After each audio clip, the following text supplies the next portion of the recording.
there's been a lot of discussion about whether you really need two doses or not, and whether the timing is totally critical or not. And the answer is, I don't think we can uh, mention those questions. But when we look at the antibody responses, the second dose does really boost the antibody responses quite significantly. And so the expectation is that a booster dose is probably indicated, other than the Johnson and Johnson vaccine, which is the only one that's a single dose vaccine. And does is 21 days or 28 days absolutely fixed? I don't know the answer to that, but I know that the best way to take it is the way that it's been studied, because that's where it's been demonstrated to be effective.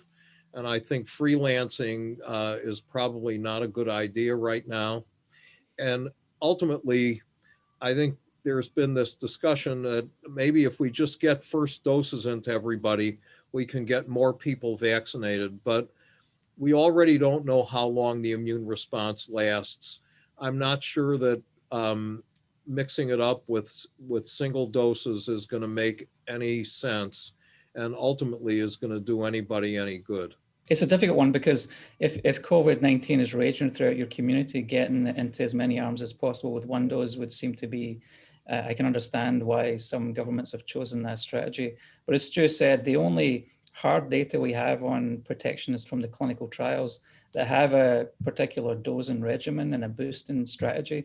So it would seem to be a little risky to diverge from that. Generally, a second dose will always increase the response you get from the first dose. And that goes back to what we talked about originally, is the longevity of these vaccines.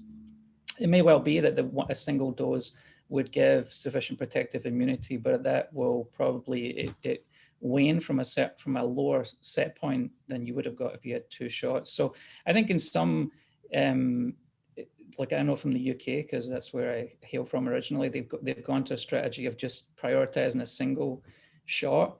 And I think they're banking on the fact that generally it doesn't really matter when you give a second shot. And as we know, other vaccines don't have such a short time window between the primary and boost.